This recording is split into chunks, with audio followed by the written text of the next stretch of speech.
ഭയങ്കര ചോർച്ച കണ്ട ഇവിടെയൊക്കെ ചോറ് സാറേ ഞാൻ കയറി അടയ്ക്കും. ഇവിടെയാണോ കിടക്കുന്നത്? എന്തൊരു ചെയ്യാൻ സാറേ? ഇവിടെ ആരും ഒറ്റയ്ക്കാണോ നിങ്ങൾ? ഞാൻ ഒറ്റയ്ക്കാണ്. മഴ അപ്പുറത്ത് ഞാൻ ഇപ്പുറത്ത്. ഇവിടെ ഭയങ്കര ചോർച്ച സാറേ. ഈ മഴ പേഞ്ച അവിടെ നീ എല്ലാ പാത്രമെല്ലാം ഇവിടെ എടുത്തു വെച്ചേക്കും. ഭയങ്കര ചോർച്ച ഇവിടെ, ഭയങ്കര ചോർച്ച, നിക്കാൻ പറ്റൂല ഇവിടെ. കണ്ട എന്തൊരു ചെയ്യാൻ സാറേ? ഞങ്ങളും കഷ്ടപ്പെടുകയാണ്. എന്തൊരു ചെയ്യാൻ കണ്ട.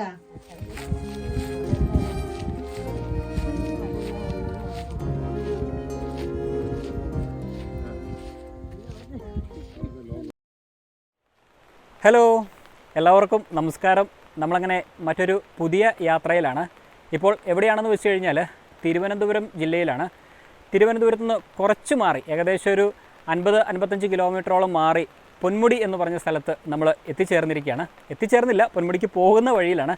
ഈ കാണുന്ന ഈ പാതയിലൂടെ നമ്മൾ കടന്നു പോയി കഴിഞ്ഞാൽ പൊന്മുടിയിലേക്ക് എത്തുന്നതാണ്. രാവിലെ നല്ല മഴയ്ക്കുള്ള സാധ്യതയുണ്ട്, ചെറിയ രീതിയിൽ മഴയൊക്കെ തൂളുന്നുണ്ട്. അപ്പോൾ കഴിഞ്ഞ വീഡിയോസൊക്കെ നമ്മൾ കണ്ടുകൊണ്ടിരുന്നത് ഇടുക്കി ജില്ലയിലെ ഒരുപാട് കാഴ്ചകളും വിശേഷങ്ങളൊക്കെ ആയിരുന്നു. ഇടുക്കി സീരീസ് അവസാനിപ്പിച്ചതല്ല, അവിടെ നല്ല മഴയായപ്പോഴത്തേനും നമ്മൾ തിരിച്ച് വീട്ടിലേക്ക് പോന്നു. പിന്നെ കുറച്ച് ദിവസങ്ങൾക്ക് ശേഷമാണ് നമ്മൾ ഈ ഒരു യാത്ര ആരംഭിച്ചത്. ഇടുക്കിയിൽ ഇപ്പോൾ നല്ല മഴയാണ്. അപ്പോൾ ആ മഴ സമയത്ത് നമുക്ക് വീഡിയോ എടുക്കാനായിട്ട് കുറച്ച് ബുദ്ധിമുട്ടുണ്ട്. അപ്പോൾ എന്തായാലും മറ്റൊരു അവസരത്തിൽ ഇടുക്കി യാത്രകൾ പിന്നെയും തുടരുന്നതാണ്. ആ ഒരു സമയത്ത് നമുക്ക് ഇടുക്കിയിലെ ബാക്കി കാഴ്ചകളും വിശേഷങ്ങളൊക്കെ കാണാം. എന്തായാലും ഞാൻ നേരത്തെ സൂചിപ്പിച്ചതുപോലെ പൊന്മുടിയിലെ കാഴ്ചകളും വിശേഷങ്ങളൊക്കെയാണ് നമ്മൾ കാണാൻ പോകുന്നത്. ഞാൻ എന്തായാലും കുറേ കാലങ്ങൾക്ക് ശേഷമാണ് പൊന്മുടിയിലേക്ക് പോകുന്നത്. ഒരു 10-15 വർഷം മുൻപ് പൊന്മുടി പോയിട്ടുണ്ട്, പക്ഷേ അതെൻ്റെ ഓർമ്മയിൽ നിൽക്കുന്നില്ല. അപ്പോൾ എന്താണ് ഇപ്പോഴത്തെ പൊന്മുടിയുടെ അവസ്ഥ എന്നുള്ളതൊക്കെ ഇനി അവിടെ ചെന്നാലേ നമുക്ക് അറിയാനായിട്ട് സാധിക്കുകയുള്ളൂ. കാലാവസ്ഥ എത്രമാത്രം അനുകൂലമാകും എന്ന് ഉറപ്പില്ല. എന്തായാലും നമുക്ക് നോക്കാം. നമ്മളെന്തായാലും ഇറങ്ങി തിരിച്ചു പൊന്മുടിയിലേക്ക്. അപ്പോൾ മഴ പെയ്യുന്ന സമയത്ത് പൊന്മുടിയിലെ കാഴ്ചകളൊക്കെ നമുക്ക് കാണാനേ ഇന്ന് നിവൃത്തിയുള്ളൂ. അനിൽ സാറാണ് ക്യാമറ കൈകാര്യം ചെയ്യുന്നത്. അപ്പോൾ എല്ലാ കൂട്ടുകാർക്കും മറ്റൊരു പുതിയ വീഡിയോയിലേക്ക് സ്വാഗതം. അനിൽ സാറിനൊപ്പം ഞാൻ Bibin Thomas. Welcome to Bibro stories.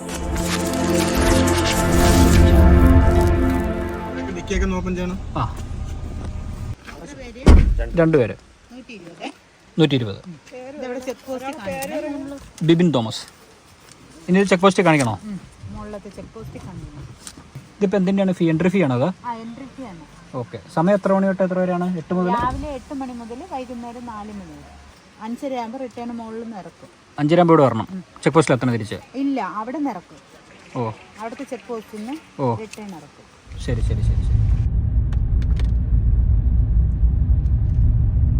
അപ്പോൾ എന്തായാലും നമ്മൾ കുറച്ചുകൂടി ദൂരം മുന്നോട്ട് വന്നു കഴിഞ്ഞപ്പോഴത്തേനും നമ്മുടെ ഫോറസ്റ്റിൻ്റെ ചെക്ക് പോസ്റ്റ് ഉണ്ടായിരുന്നു.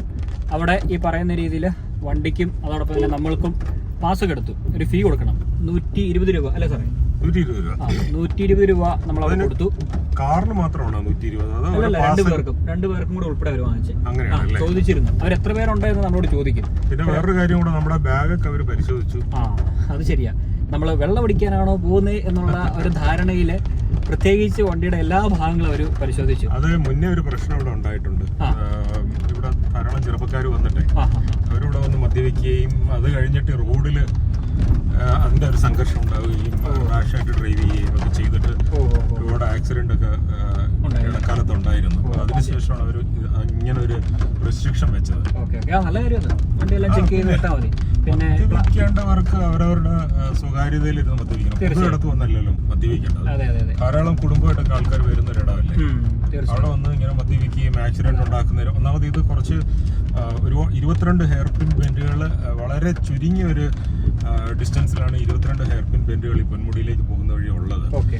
അപ്പോൾ അത് ഇങ്ങ സൈഡിലൊക്കെ നല്ല കൊക്കയൊക്കെ ഉണ്ട്. അപ്പോൾ ആക്സിഡന്റ് ഉണ്ടാക്കാനുള്ള ഒരുപാട് സാധ്യതകളുണ്ട്. അപ്പോൾ വളരെ ശ്രദ്ധിച്ചു വേണം ഇതിൽ ഡ്രൈവ് ചെയ്ത് പോകേണ്ടത്. വളരെ ഒരു ചെറിയൊരു വഴിയാണ്. ഈ പറഞ്ഞ പോലെ ഒരു 2 വാഹനങ്ങൾക്ക് കറക്റ്റ് പോകാനുള്ള വീതിയുള്ളൂ. ഒരു ബസ്സൊക്കെ വന്നു കഴിഞ്ഞാൽ പെട്ടെന്ന് സൈഡൊക്കെ ഒതുക്കാനായിട്ട് കുറച്ച് ബുദ്ധിമുട്ടുള്ള സ്ഥലങ്ങളൊക്കെയാണ്. പൊന്മുടിക്ക് വളരെ സവിശേഷത ഉള്ള ചില കാര്യങ്ങളുണ്ട്.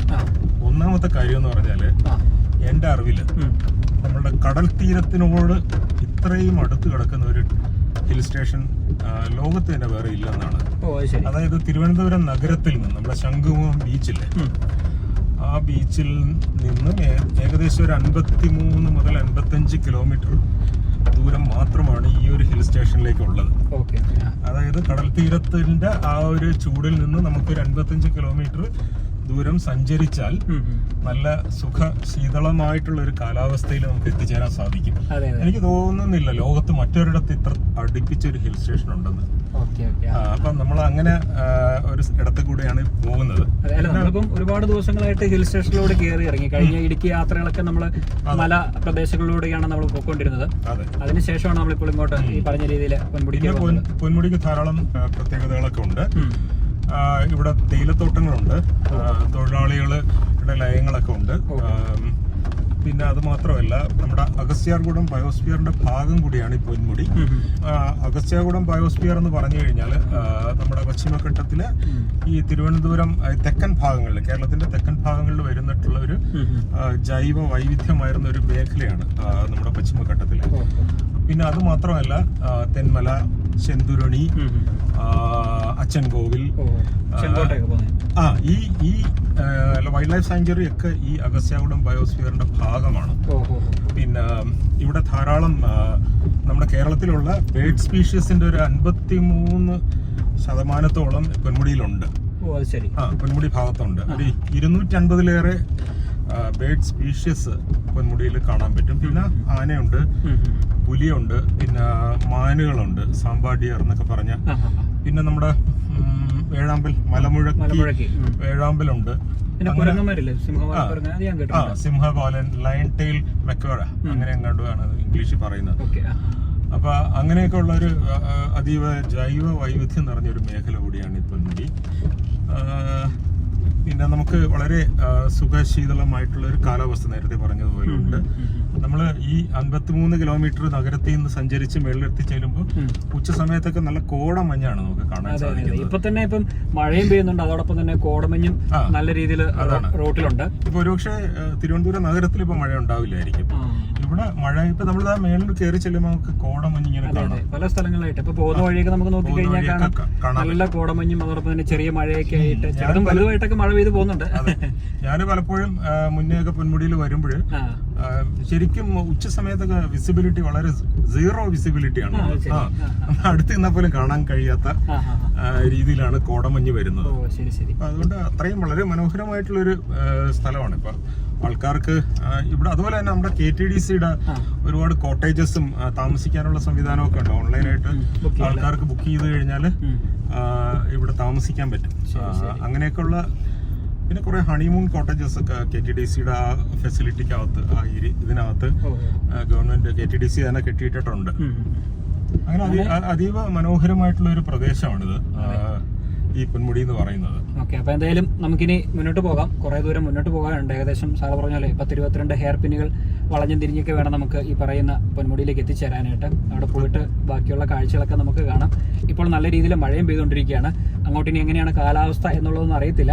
എന്തായാലും പോയി നോക്കാം. മഴ മുകളിലെത്തുമ്പോഴത്തേനും നിൽക്കും എന്നുള്ളൊരു ശുഭപ്രതീക്ഷയിലാണ് മുന്നോട്ട് പോകുന്നത്. അതേ നമുക്കിപ്പോൾ പ്രതീക്ഷിക്കാനും പറയാനായിട്ട് സാധിക്കുകയുള്ളൂ. പോരാത്തതിന് ഇപ്പൊ കുറച്ച് മഴ അൺസീസണലാണല്ലോ കേരളത്തില്.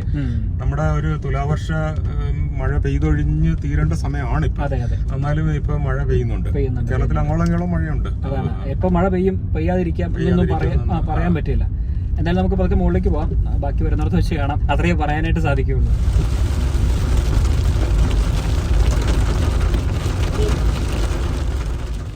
അങ്ങനെ കുറേ ഹെയർ പിന്നൊക്കെ കയറി കുറേ ദൂരം മുന്നോട്ട് വന്ന് ഒരു സ്ഥലത്ത് കാറ് പാർക്ക് ചെയ്ത് വളരെ മനോഹരമായ ഒരു കാഴ്ച കണ്ടുകൊണ്ടിരിക്കുകയാണ്. എന്താണ് ആ കാഴ്ച? മനോഹരമായ കാഴ്ച എന്ന് പറഞ്ഞാല് നമ്മളിങ്ങോട്ട് വരുന്ന വഴി തേയിലത്തോട്ടങ്ങൾ ഇവിടെ കാണാൻ സാധിക്കും. അതെ, അത് കണ്ട് നിർത്തിയതാണ്. പക്ഷെ ആ ഒരു അത്ര ഒരു മനോഹാരിത ഉണ്ടോ? കാരണം വെച്ചാല് ഇവിടെ നമ്മൾ താഴോട്ട് നോക്കുമ്പോ ഈ തേയില നുള്ളുന്നില്ല അവര്. അപ്പൊ ഈ തേയില ചെടികള് കുറച്ച് വലുതായിട്ടുണ്ട്. അപ്പൊ നമ്മൾ ഈ തേയിലയുടെ ചെടി ട്രിം ചെയ്തൊക്കെ നിർത്തി കഴിഞ്ഞാല് അതിനൊരു മനോഹാരിത ഉണ്ടാവുള്ളൂ. ഇതിപ്പോ ഈ തേയിലച്ചെടികളുടെ ഇടയില് കാടൊക്കെ കയറി ഈ തേയില നുള്ളാതെ അത് ഏതാണ്ട് ഒരു മരം ആവുന്ന രീതിയിൽ നിൽക്കുകയാണ്. എനിക്ക് തോന്നുന്നു 4-5 വർഷം കൊണ്ട് മിക്കവാറും വലിയൊരു മരം. നമ്മളന്ന് ബോണക്കാട് പോയ സമയത്ത് തേയിലച്ചെടികൾ ആണോ മരമാണോ എന്ന് നമുക്കൊരു സംശയം വന്നില്ല. അപ്പൊ അതേ ഒരു അവസ്ഥയിലോട്ട് കാര്യങ്ങൾ പോയിക്കൊണ്ടിരിക്കുകയാണ്. എനിക്ക് തോന്നുന്നു ഇവിടെ എന്തോ ഒരു പ്രശ്നമുണ്ട്. ഇവിടെ ഒരു മെർക്കിസ്റ്റൺ ടീ ഫാക്ടറി ഒക്കെ ഉള്ളതാണ് ഇവിടെ. അപ്പോൾ അവരുടെയാണ് തേയിലത്തോട്ടങ്ങൾ. പക്ഷേ ഇവിടെ എന്തോ പ്രശ്നങ്ങൾ ഉള്ളതായിട്ട് തോന്നുന്നു. കാരണം വെച്ചാൽ അല്ലെങ്കിൽ തേയില നുള്ളേണ്ടതല്ലേ, കാട് കയറി കിടക്കുന്നു. എന്നാലും പ്രകൃതി വളരെ മനോഹരമാണ്. ഈ തേയിലച്ചെടികളുടെ ഇടയിലൊക്കെ ഈ സിൽവർ ഓക്ക് എന്ന് പറഞ്ഞ മരമൊക്കെ വെച്ച് പിടിപ്പിച്ചിട്ടുണ്ട്. പിന്നെ നമുക്ക് അങ്ങ് ദൂരെ ഇങ്ങനെ പശ്ചിമഘട്ട മലനിരകൾ കാണാം. അതിൽ കോടമഞ്ഞുകൾ ഇങ്ങനെ നിൽക്കുന്നുണ്ട്. പിന്നെ ഇപ്പോൾ ഇടയ്ക്ക് നമ്മൾ വന്ന സമയത്ത് എല്ലാം മൂടൽമഞ്ഞായിരുന്നു. പെട്ടെന്ന് മൂടൽമഞ്ഞ് മാറി. അപ്പം നമുക്ക് ആ ഭാഗത്തുള്ള മലയൊക്കെ ദൃശ്യമാകുന്നുണ്ട്. കുറേശ്ശെ, പൂർണ്ണമായിട്ടല്ല. എന്നാലും ഈ മലയെ ഇങ്ങനെ പുതച്ചതുപോലെ ഒരു മൂടൽമഞ്ഞ് ഇങ്ങനെ മൂടിയിരിക്കുന്നു അല്ലേ? നല്ല ഭംഗിയില്ലേ അത് കാണാനായിട്ട്? നല്ല രസമുണ്ട്. അതിങ്ങനെ പാറി പറന്നു പോകുന്നതൊക്കെ കാണാൻ നല്ല ഭംഗിയാണ് അല്ലേ? തീർച്ചയായിട്ടും. ഇതിലും കൂടുതൽ കാഴ്ചകൾ നമ്മൾ മേലോട്ട് പോകുമ്പോൾ നമുക്ക് കാണാൻ സാധിക്കും. നമ്മളിങ്ങനെ വന്നപ്പോൾ വഴിയിൽ ഇങ്ങനെ ഒരു മനോഹരമായ കാഴ്ച കണ്ടപ്പോൾ അതിനൊന്ന് പകർത്തിയിട്ട് പോകാമെന്ന് വിചാരിച്ചിട്ടാണ് നമ്മളിവിടെ വണ്ടി നിർത്തിയത്. കൊള്ളാം കേട്ടോ, ഈ ഒരു സ്ഥലം ഒരു രക്ഷയില്ല. അപ്പോൾ പൊന്മുടിയൊക്കെ കാണാത്ത ആൾക്കാരൊക്കെ പറ്റുന്ന രീതിയിലൊക്കെ വന്ന് ഈ സ്ഥലങ്ങളൊക്കെ കാണുക, എക്സ്പ്ലോർ ചെയ്യുക. പ്രത്യേകിച്ച് ഒരു ഡ്രൈവൊക്കെ ആസ്വദിക്കാൻ പറ്റിയ വഴിയിലൂടെയാണ് നമ്മൾ കടന്നു വരുന്നത്. പിന്നെ ഈ പറഞ്ഞ രീതിയിൽ നമ്മൾ കുറച്ച് കെയർഫുൾ ആയിട്ട് ഡ്രൈവ് ചെയ്ത് പോരുക എന്ന് മാത്രമേ ഉള്ളൂ. അതൊക്കെ ഒന്ന് ഓർമ്മയിലിരുന്നാൽ മതി. സ്ഥലം വളരെ മനോഹരമാണ്. ഇതുപോലത്തെ സ്ഥലങ്ങളൊക്കെ നമ്മുടെ കേരളത്തിലുണ്ട് എന്നുള്ളതാണ് അതിനകത്ത് ഏറ്റവും വലിയൊരു സന്തോഷം. അപ്പോൾ എന്തായാലും നമ്മളും ഇതുപോലത്തെ സ്ഥലങ്ങളൊക്കെ വന്ന് കണ്ട് ആസ്വദിക്കുക, ഫോട്ടോസ് എടുക്കുക, വീഡിയോസ് എടുക്കുക. ഒരു മെമ്മറീസ് എന്ന നിലയിൽ നമുക്ക് ജീവിതകാലം മുഴുവൻ അത് കൊണ്ടുനടക്കാനായിട്ട് സാധിക്കുന്നതാണ്. യാത്രകളൊക്കെ ചെയ്യുക. നമ്മൾ എപ്പോഴും എല്ലാ വീഡിയോസിലും പറയുന്നതാണ്, നമ്മൾ മാത്രം യാത്ര ചെയ്താൽ പോരാ, നിങ്ങളും യാത്ര ചെയ്യണം. അതുകൊണ്ടാണ് ഇങ്ങനെയുള്ള യാത്രകളിലേക്ക് നിങ്ങളെ എന്തായാലും ക്ഷണിക്കുന്നത്, ഇതുപോലത്തെ സ്ഥലങ്ങളൊക്കെ വന്ന് കാണാനായിട്ട് പറയുന്നതും. അപ്പോൾ എന്തായാലും ഇനി ഇവിടെ നിന്ന് ഒരുപാട് വൈകിപ്പിക്കുന്നില്ല. മഴ പിന്നെയും തുള്ളി തുടങ്ങിയിട്ടുണ്ട്. നമുക്ക് കുറച്ചുകൂടി ദൂരം മുന്നോട്ട് പോകാം. എങ്കിൽ മാത്രമേ പൊന്മുടി എത്തിച്ചേരാനായിട്ട് സാധിക്കുകയുള്ളൂ. ഞാൻ അവിടെ എത്തിയതിന് ശേഷം ബാക്കി കാഴ്ചകളും വിശേഷങ്ങളൊക്കെ കാണാം.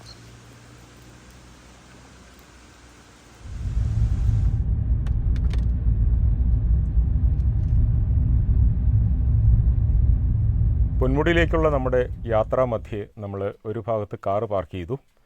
അപ്പോൾ അപ്പർ സാനിറ്റോറിയം ആണ് ഇതിൻ്റെ ഒരു ടോപ്പായിട്ടുള്ള ഭാഗം. അപ്പോൾ അവിടെ എത്തുന്നതിന് മുന്നേ ആയിട്ട് നമ്മൾ ഒരു ഭാഗത്ത് കാറ് പാർക്ക് ചെയ്തു. അപ്പോൾ അവിടെ വെച്ചിട്ട് ഒരു ചേട്ടനെ നമ്മൾ പരിചയപ്പെട്ടു. അദ്ദേഹം ഈ പൊന്മുടി തേയിലത്തോട്ടങ്ങളിൽ പണിയെടുത്തിരുന്ന ഒരു പഴയ തൊഴിലാളിയാണ്. അദ്ദേഹം ഇപ്പോൾ റിട്ടയർ ചെയ്തു.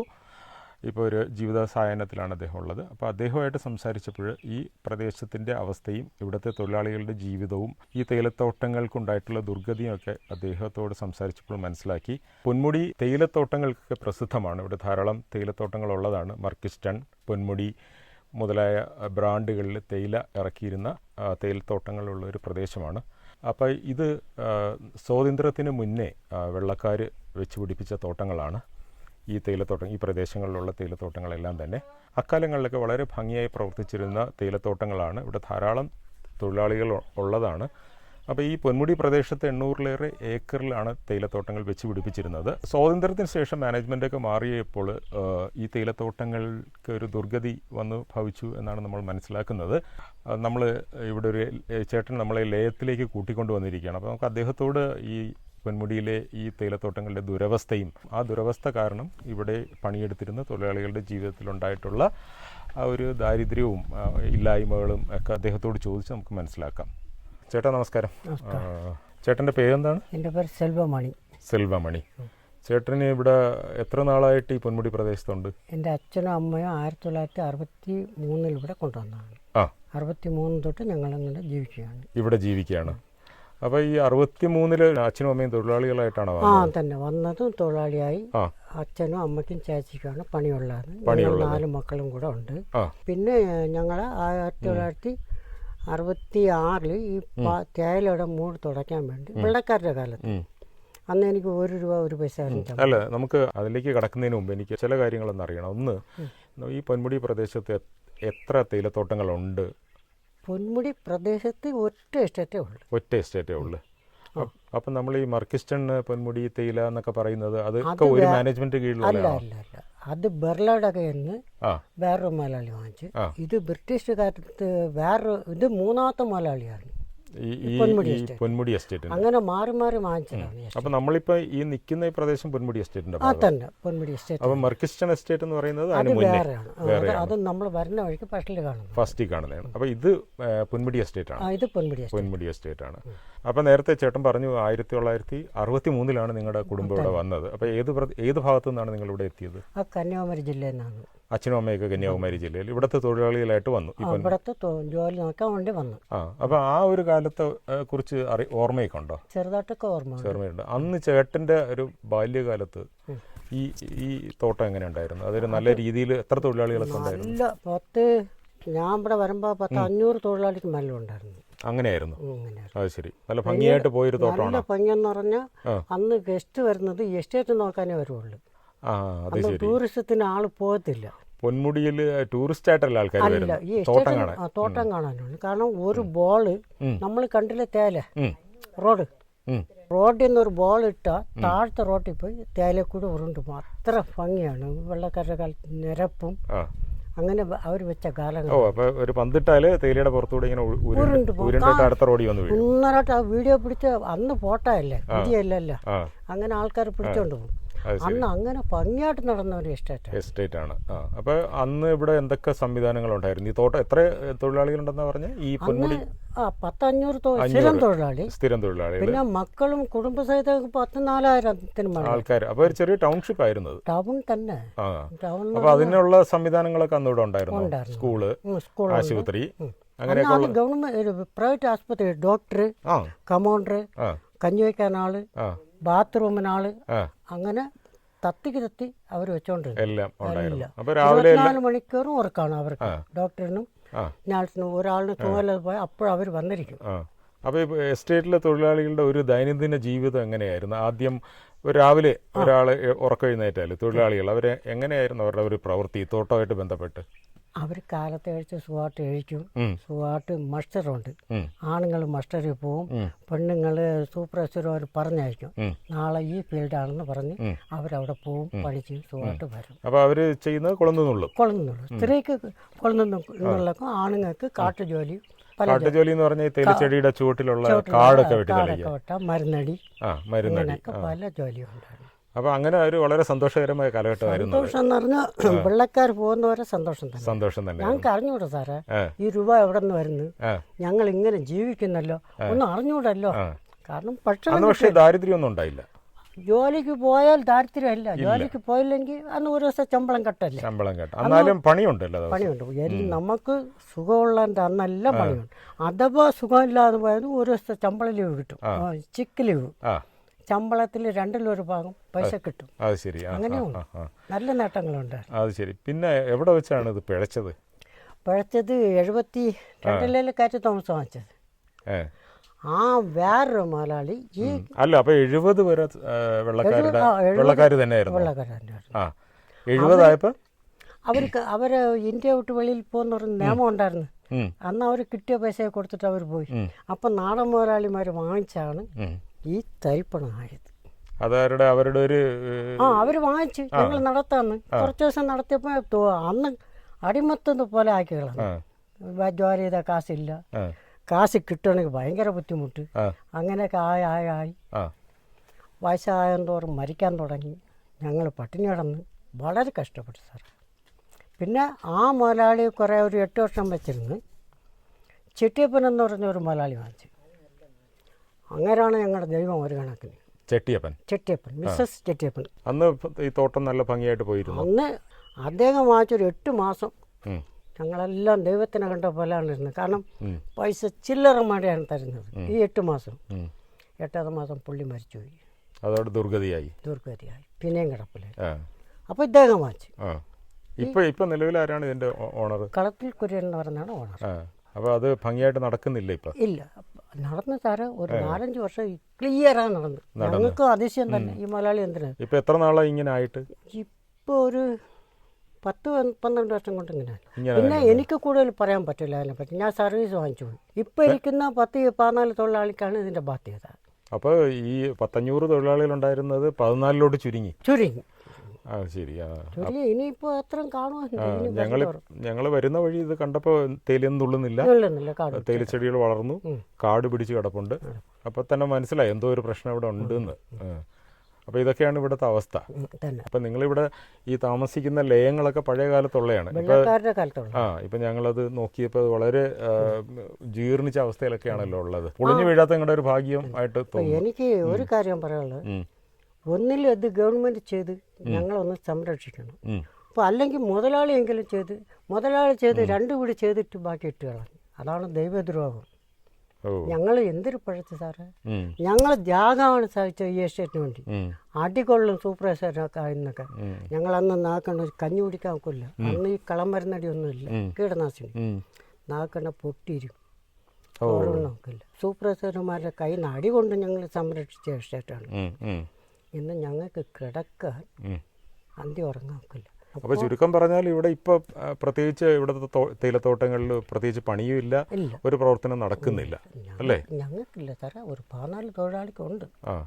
അവരുമായിട്ട് ബന്ധപ്പെടാൻ ഇപ്പോൾ ഉള്ള സന്ദർഭമാണ്. അത് ശരി. അപ്പം ഞാൻ എൻ്റെ സർവീസ് ഉള്ള കാലത്തിലുള്ള കഥകളാണ് ഈ പറഞ്ഞത്. ചേട്ടനിപ്പോൾ എത്ര വയസ്സുണ്ട്? എനിക്ക് 72 വയസ്സ് നിന്ന് തുടങ്ങാണ്. അപ്പോൾ പിരിഞ്ഞിട്ട് ഇതിൽ നിന്ന് സർവീസിൽ നിന്ന് പിരിഞ്ഞിട്ട് ഒരു 10 കൊല്ലമായോ? 10 കൂടുതലേ സാർ. കൂടുതലായി. അപ്പോൾ ഇപ്പോൾ എങ്ങനെയാണ് നിങ്ങൾ ജീവിക്കുന്നത് ഇവിടുത്തെ ആൾക്കാർ? സാറേ ഇപ്പോൾ കുറേ ആളിന് കുറേ പണികളുണ്ട്. ഒരു 10 ദിവസം 5 ദിവസം അങ്ങനെ പണി. ഞങ്ങൾക്ക് അതുപോലും ഇല്ല. പിന്നെ വല്ല മാങ്ങായ പൈനാപ്പിള വിറ്റാണ് ഞങ്ങളുടെ ജീവിതം. അപ്പോൾ പെൻഷൻ ഇല്ലേ? പെൻഷനുണ്ട് സാറേ. 1300 രൂപ ചെന്തിരിയാവും. അതെങ്ങനെ? ഗവൺമെന്റിന്റെ പെൻഷൻ? ഞങ്ങളുടെ അത് വേറെ പ്രോവിഡന്റ് ഫണ്ട് പെൻഷൻ. ഞങ്ങളുടെ കയ്യിൽ നിന്ന് പിടിച്ച പൈസ പല തരുന്നത്. അത് മാസം തോറും 1300 രൂപ കിട്ടും. പിന്നെ ഗവൺമെന്റിൽ നിന്നുള്ള പെൻഷൻ. അപ്പോൾ ഇതുകൊണ്ടാണ് ജീവിക്കുന്നത്. ഇതുകൊണ്ട് ഈ വനത്തിനകത്താണ് ജീവിക്കുന്നത്. കണ്ടോ ഈ മഞ്ഞും മഴ. ഇത് ഞങ്ങൾക്ക് ആ രാത്രി സാറേ ഒരു മനുഷ്യന്റെ സൗണ്ട് കേൾക്കാൻ ഒക്കില്ല, ഒന്നിന്റെ സൗണ്ട് കേൾക്കാൻ ഒക്കുന്നില്ല. ഈ മഞ്ഞും ഈ വനത്തിലും. അപ്പൊ നിങ്ങൾ ഇതിന്റെ ഒരു തടവറയിൽ ഇങ്ങനെ കഴിയാണ്. അതിപ്പോ പൊളിഞ്ഞു വീഴാറായ വീട് അല്ലേ? ഇവിടുന്ന് അഥവാ ഒരു അസുഖം വന്നു പോയാൽ 25 കിലോമീറ്റർ പോകണം, ആസ്പത്രിയിൽ പോകണമെങ്കിൽ. താഴെ പോകണം, വിതിരെ പോകണം. അവിടെ നിന്ന് ആംബുലൻസ് വന്ന് ഇവിടെ നിന്ന് കൊണ്ടുപോയാലേ ഉള്ളു. അത് ശരി. ഞങ്ങളുടെ ജീവിതം ഇനി എത്ര കാലം ഇരിക്കും സാറേ? ഞാൻ കൂടി പോയി 2 വർഷം കാണുമോ? അതിനു മുമ്പെങ്കിലും ഈ വീട്ടിനകത്ത് കിടന്ന് ഉറങ്ങാൻ സാർ. ഇതൊക്കെ വനം പിടിച്ച് കിടക്കണം. ഇവിടെ എന്തൊരു വന്നാലും ഞാൻ കരഞ്ഞു.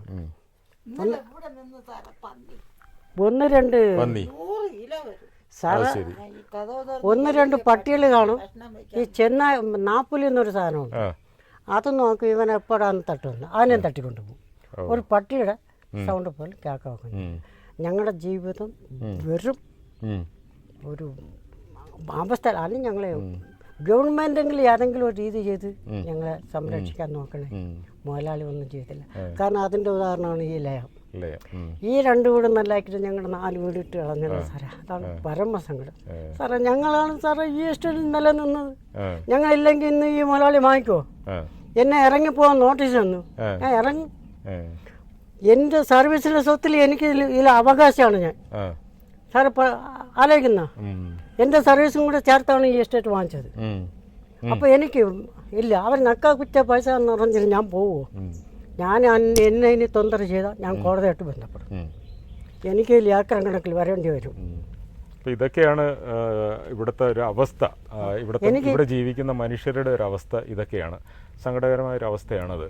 ഇത്രയും ദുർഘടമായ കാര്യങ്ങളൊക്കെ നേരിട്ട് ജീവിതത്തിൻ്റെ കഷ്ടപ്പാടുകൾക്കിടയിലും വളരെ അദ്ദേഹത്തിന് ചിരിക്കാൻ സാധിക്കുന്നത് തന്നെ ഒരു വലിയ കാര്യമായിട്ട് എനിക്ക് തോന്നുന്നു. അപ്പോൾ ഇതൊക്കെയാണ് ഈ പൊന്മുടി ലയത്തിൽ അവശേഷിക്കുന്ന തൊഴിലാളികളുടെ ജീവിതത്തിൻ്റെ ഒരു അവസ്ഥ. നമ്മൾ കേട്ടല്ലോ സെൽവമണി ചേട്ടൻ പറഞ്ഞത്.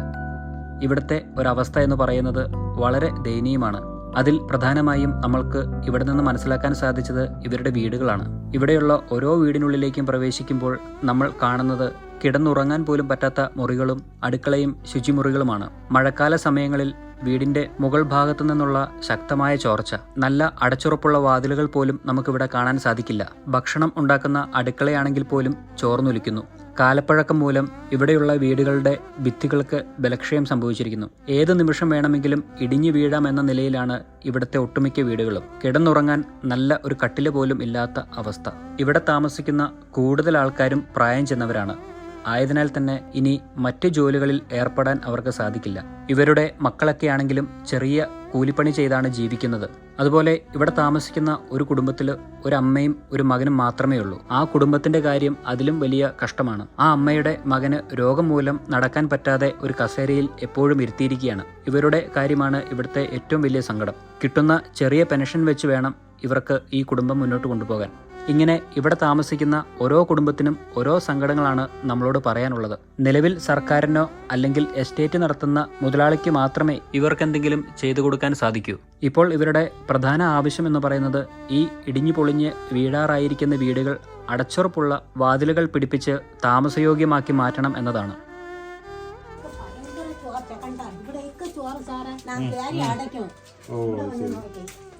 ഇവിടെയാണ് കിടക്കുന്നത്.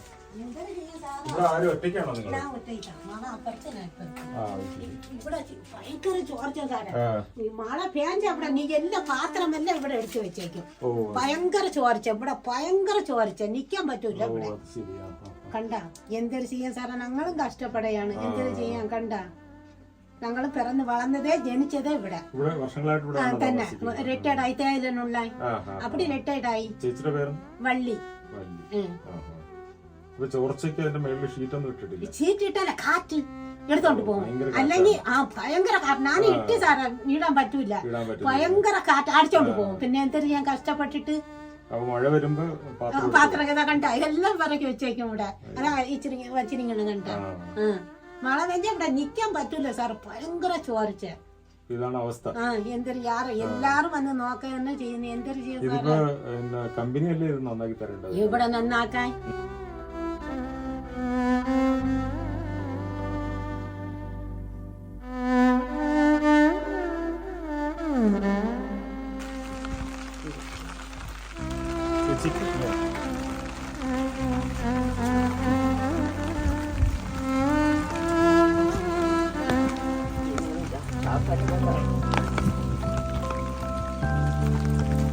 അപ്പൊ ഞങ്ങൾ പോയിട്ട് ഇറങ്ങട്ടെ. ശരി, ഓക്കെ.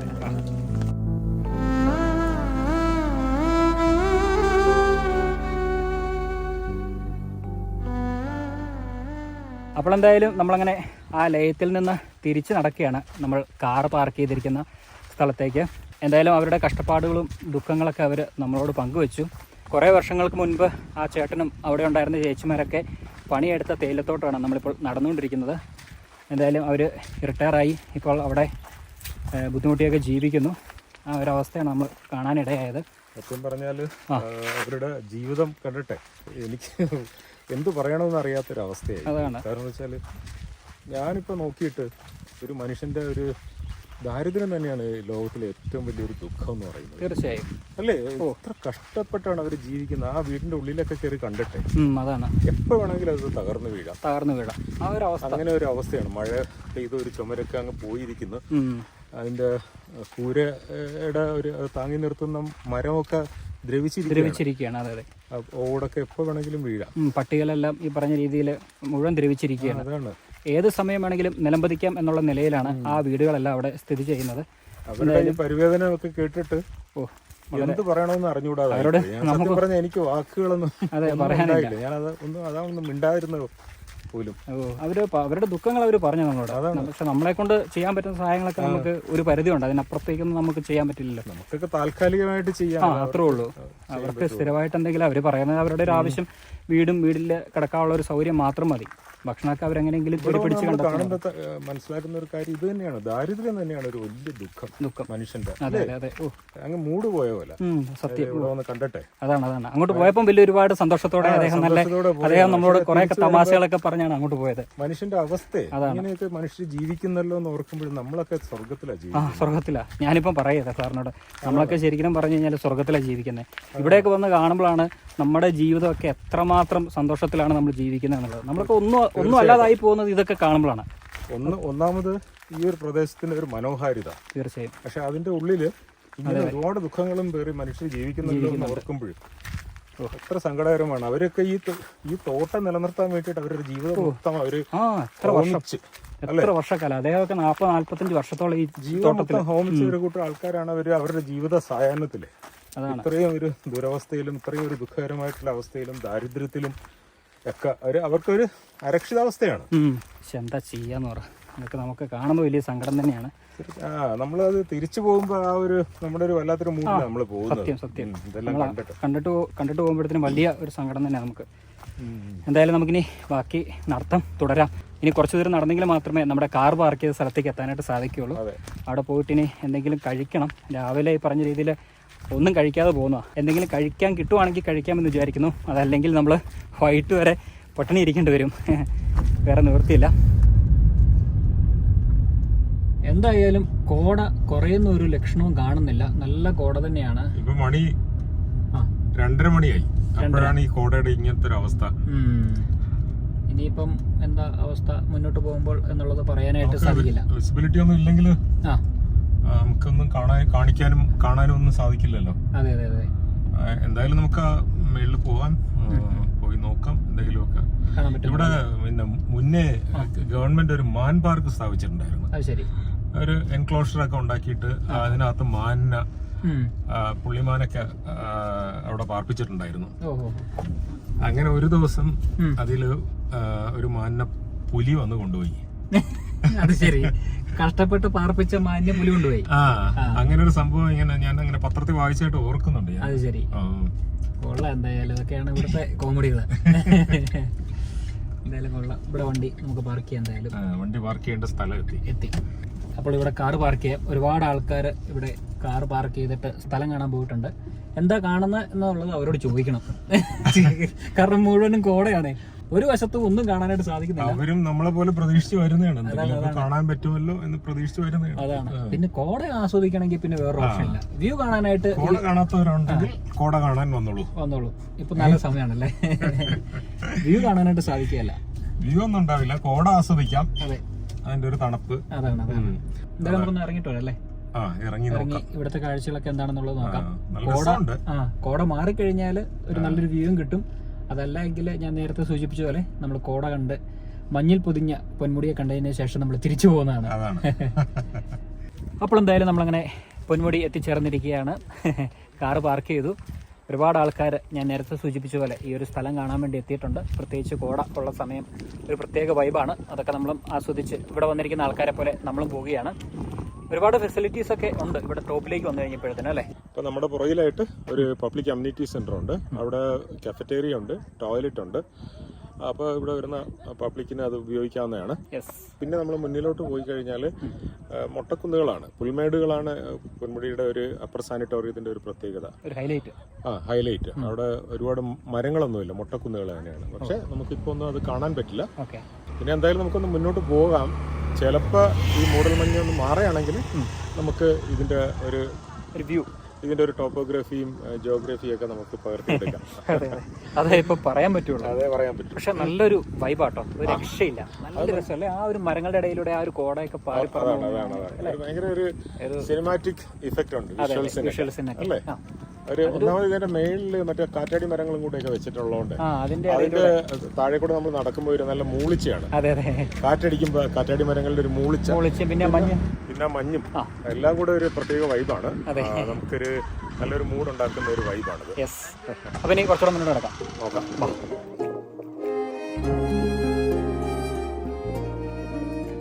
നമ്മളങ്ങനെ കുറച്ചുകൂടി ദൂരം നടന്ന് മുന്നോട്ട് വന്ന് അവസാന വ്യൂ പോയിന്റിന്റെ അടുത്ത് എത്തിയിരിക്കുകയാണ്. ഇവിടം വരെ വഴിയുള്ളൂ, ഇതിന്റെ അപ്പുറത്തേക്ക് വഴിയില്ല. നമുക്ക് വരാൻ പറ്റുന്ന സ്ഥലത്ത് നമ്മളിപ്പോൾ എത്തിച്ചേർന്നിരിക്കുകയാണ് അല്ലേ. എങ്ങനെയുണ്ട് സ്ഥലം? എന്തെങ്കിലും കണ്ടിട്ട് വേണ്ടേ പറയാൻ.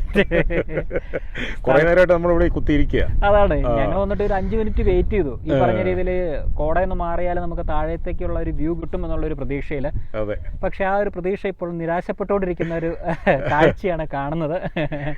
പക്ഷെ ഇടയ്ക്ക് കാറ്റടിക്കുമ്പോ ഒന്ന് തെളിയുന്നുണ്ട്. പക്ഷെ നമ്മൾ ക്യാമറ എടുത്ത് അത് ഷൂട്ട് ചെയ്യാനായിട്ട് ആയുമ്പോൾ വീണ്ടും ഒരു മൂടൽ വരുന്നുണ്ട്. ഇപ്പോഴും ചെറിയ രീതിയിൽ ചില ഭാഗങ്ങളൊന്ന് തെളിഞ്ഞു വരും. പക്ഷെ നമ്മൾ ഷൂട്ട് ചെയ്യുന്ന സമയമാകുമ്പോൾ അതങ്ങ് പോവുകയാണ്, കവർ ചെയ്തങ്ങ് പോകും. പിന്നെയും ആ മൂടൽമഞ്ഞ് കയറിയിട്ട് ആ മലനിരകളെല്ലാം മൂടിക്കളയും. അതുകൊണ്ട് നമുക്ക് നല്ലൊരു വ്യൂ കിട്ടില്ല. നല്ല തണുപ്പുണ്ട്. നല്ല തണുപ്പുണ്ട് കേട്ടോ. നല്ല കാറ്റും കൂടെ അടിക്കുന്നതുകൊണ്ടാണ് തണുപ്പ്. നമ്മള് ഒരു 3600 അടി ഉയരത്തിലാണ് സമുദ്രനിരപ്പിൽ നിന്ന് ഇപ്പോൾ എത്തിച്ചേർന്നിരിക്കുന്നത്. അപ്പൊ ലോകത്ത് തന്നെ നേരത്തെ നമ്മൾ ഇങ്ങോട്ട് വരുന്ന വഴി പറഞ്ഞ പോലെ ഇത്രയും കടൽ തീരത്തിനോട് അടുത്ത ഒരു ഹിൽ സ്റ്റേഷൻ ഇല്ല. തണുപ്പൊക്കെ ആസ്വദിച്ചിട്ട് നമുക്ക് ഇങ്ങനെ ഇരിക്കാം, കുറച്ചേരം ഇരുന്ന് നോക്കാം.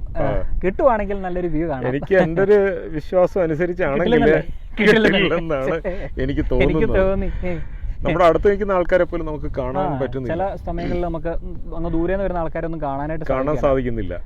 നല്ലൊരു ഇതുണ്ട്. ഇപ്പൊ കുറച്ച് ദൂരെയൊക്കെ കുറെ ആൾക്കാരൊക്കെ ഇരിപ്പുണ്ട്, പക്ഷെ സൗണ്ട് മാത്രമേ കേൾക്കുന്നുള്ളൂ, ആരെയും കാണുന്നില്ല. അശരീരി പോലെ സംസാരിക്കുന്നുണ്ട്. കുറച്ചേരം എന്തായാലും വെയിറ്റ് ചെയ്യാട്ടോ. പക്ഷെ നല്ല സുഖമാണ് ഇവിടെ ഇരിക്കാനായിട്ട്. എന്തായാലും നമ്മൾ കുറച്ചേരം ഇവിടെ ഇരുന്ന് വെയിറ്റ് ചെയ്യുന്നു. നമുക്ക് ക്ലിയർ ആയിട്ടുള്ള ഒരു പിക്ചർ കിട്ടും എന്നുള്ളൊരു പ്രതീക്ഷയിലാണ് ഈ ഇരിപ്പ് തുടരുന്നത്. സാറ് പറഞ്ഞ പോലെ നിരാശപ്പെടാനേ സാധ്യതയുള്ളൂ, സാധാരണ അങ്ങനെ വരാനായിട്ടും സാധ്യതയുള്ളൂ. പ്രത്യേകിച്ച് ഈ ഒരു സമയത്ത് നവംബർ, ഡിസംബർ, ജനുവരി സമയങ്ങളിലൊക്കെ പൊന്മുടിയിൽ നല്ല മൂടൽമഞ്ഞുള്ള സമയങ്ങളാണ്. ഇപ്പൊ നമ്മൾ ഉച്ചയ്ക്ക് ഇപ്പൊ ഒരു 3:15 മണിയായി. 3:15 മണിയായിട്ട് ഇതാണ് അവസ്ഥയെങ്കിൽ ഇനി അങ്ങോട്ട് വൈകിട്ടാകും തോറും നമുക്ക് നിരാശപ്പെടേണ്ടി വരും. എന്തായാലും നോക്കാം, ഒരു 5 മിനിറ്റ് നോക്കാം. നമുക്ക് നോക്കിയിട്ട് നടന്നില്ലെങ്കിൽ തിരിച്ചു പോയിട്ട് ഒരു കഫറ്റേരിയ നമ്മൾ മുമ്പേ കാണിച്ച ആ സ്ഥലത്ത് പോയി ചായയൊക്കെ കുടിക്കാം. തണുപ്പത്തൊരു ചായ കുടിച്ചിരിക്കുന്നേ അതൊരു സുഖം, അടിപൊളിയാ. അതും കുടിച്ചിട്ട് നമ്മൾ പൊന്മുടിയോട് വിട പറഞ്ഞു പോകുന്നതായിരിക്കും. ഞാൻ നേരത്തെ സൂചിപ്പിച്ചതുപോലെ എന്തായാലും ഒരു പ്രാവശ്യമെങ്കിലും വരിക, ഈ സ്ഥലങ്ങളൊക്കെ ഒന്ന് കാണുക. ഇവിടേക്ക് വരുന്നവര് അവരുടെ യാത്ര ശംഖുമുഖം ബീച്ചിൽ നിന്ന് തുടങ്ങിയിട്ട് പൊന്മുടിയിൽ അവസാനിപ്പിക്കണം. എന്നാലേ അതിന്റെ ഒരു ഫീല് കിട്ടുള്ളൂ അല്ലേ? നമ്മൾ ആ കടൽ തീരത്തിന്റെ ആ ഒരു തിരയും അവിടുത്തെ ഒരു വൈബൊക്കെ കണ്ടിട്ട് ഈ ഒരു 55 കിലോമീറ്റർ സഞ്ചരിച്ച് 22 ഹെയർ പിൻസ് ഒക്കെ താണ്ടി മുകളിലെത്തുമ്പോൾ ഒരു 3600 അടി ഉയരത്തിലെത്തുമ്പോൾ നല്ല കോടമഞ്ഞും തണുപ്പും ഒക്കെ ആസ്വദിച്ച് അപ്പോൾ അതിൻ്റെ ഒരു വ്യത്യാസം അറിയാം. കടൽ തീരത്ത് നിന്ന് നമ്മൾ യാത്ര തിരിച്ചിട്ട് മേളിലെത്തുമ്പോഴുള്ള വ്യത്യാസം നമുക്ക് മനസ്സിലാവും. തിരുവനന്തപുരത്തുകാർ മിക്കവാറും ഒക്കെ പൊന്മുടി സഞ്ചരിച്ചിട്ടുണ്ടാവും. അപ്പോൾ മറ്റ് ജില്ലക്കാർ വരെയാണെങ്കിൽ നിങ്ങളുടെ യാത്ര ശംഖുമുഖം ബീച്ചിൽ നിന്ന് ആരംഭിക്കുക, പൊന്മുടിയിൽ അവസാനിപ്പിക്കുക. അപ്പോൾ അതൊരു പ്രത്യേക വൈബാണ്. അതൊന്ന് ആസ്വദിച്ച് അനുഭവിച്ചിട്ട് കമന്റ് ഇടുക. നമ്മുടെ വീഡിയോയുടെ താഴോട്ട് വന്നിട്ട് എപ്പോഴെങ്കിലും കമന്റ് ഇടുക. അപ്പോൾ നമ്മൾ അതിന് റിപ്ലൈ തരുന്നതായിരിക്കും.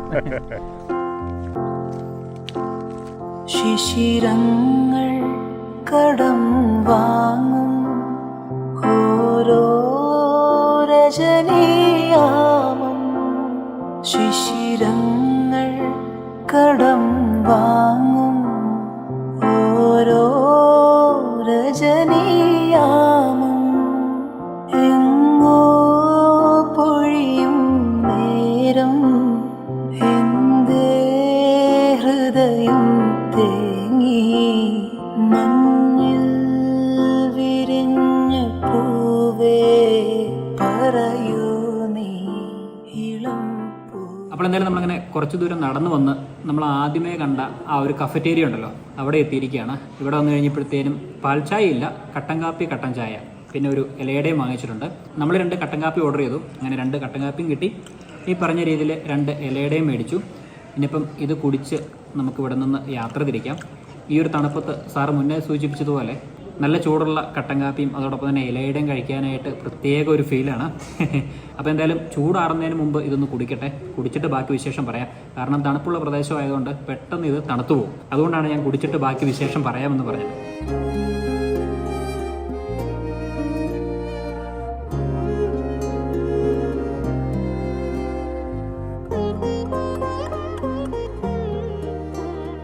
അപ്പോൾ എന്തായാലും ചായ കുടിയൊക്കെ കഴിഞ്ഞ് പതുക്കെ അവിടെ നിന്ന് നടന്ന് നമ്മൾ കാറ് പാർക്ക് ചെയ്ത സ്ഥലത്തെത്തി കാറിലേക്ക് കയറിയിരിക്കുകയാണ്. നല്ല കോടമഞ്ഞാണ്, അതോടൊപ്പം തന്നെ നല്ല തണുപ്പുമാണ്. എന്തായാലും നല്ല കോടയും നല്ല തണുപ്പൊക്കെ ആസ്വദിച്ചിട്ടാണ് നമ്മൾ തിരിച്ചു വന്ന് കാറിൽ കയറിയത്. ഒരുപാട് നേരം ഇവിടെ സ്പെൻഡ് ചെയ്യണം എന്ന ആഗ്രഹമുണ്ട്. ഒരുപാട് നേരം ഇനി നമുക്ക് സ്പെൻഡ് ചെയ്യാനുള്ള സമയമില്ല. ഇനി സ്പെൻഡ് ചെയ്താലും കാര്യമില്ല, കാരണം നല്ല കോടമഞ്ഞ് തന്നെ ഇങ്ങനെ പൊക്കോണ്ടിരിക്കുകയാണ്. പ്രത്യേകിച്ച് കാഴ്ചകളൊന്നും നമുക്ക് കാണാനായിട്ട് സാധിക്കുകയില്ല. ഇനിയിപ്പോൾ കുറച്ചു നേരം കൂടെ വേണമെങ്കിൽ ഇരുന്ന് നമുക്ക് തണുപ്പൊക്കെ ആസ്വദിച്ച് വേണമെങ്കിൽ ഇരിക്കാം. പക്ഷേ ഇനി അതിനുള്ള സമയം നമ്മൾ കളയുന്നില്ല. നേരെ ഇനി തിരുവനന്തപുരം ഭാഗത്തേക്ക് പോവുകയാണ്. ആ റെസ്റ്റോറൻറ്റിൽ പോയി ചായ കുടിച്ചതിനെ കുറിച്ച് പറഞ്ഞില്ല. നല്ല അടിപൊളി കോഫിയായിരുന്നു കേട്ടോ. നമ്മൾ കോഫിയാണ് ഓർഡർ ചെയ്തത്, ഞാൻ പറഞ്ഞിരുന്നു. നല്ല കോഫിയും അതോടൊപ്പം തന്നെ ഇലയപ്പവും അല്ലേ, ഇലയട എന്ന് പറയുന്നത് നമ്മുടെ ഏതിന്റെ ഇലയായിരുന്നു? കൂവ, കാട്ടുകൂവയുടെ ഇലയിലുണ്ടാക്കിയ ഇലയുടെയാണ് നമ്മൾ കഴിച്ചത്. ഈ അടുത്ത കാലത്ത് കഴിച്ചതിൽ ഏറ്റവും നല്ല ടേസ്റ്റ് ആയിട്ട് എനിക്ക് തോന്നി. അതോടൊപ്പം തന്നെ ആ തണുപ്പത്തിരുന്ന് കാപ്പിയും കൂടെ കുടിച്ചപ്പോഴത്തേനും നല്ല ഉന്മേഷമായി അല്ലേ സാറേ? പെട്ടെന്നൊരു ഉന്മേഷം കിട്ടി. നല്ല തണുത്തിട്ട് പോയി കാപ്പിയൊക്കെ കുടിച്ചപ്പോ അത് നല്ല ചൂട് കാപ്പിയും ആ ഇലയുടെയും നല്ല ചൂടായിരുന്നു. അത് കഴിച്ചപ്പോഴേ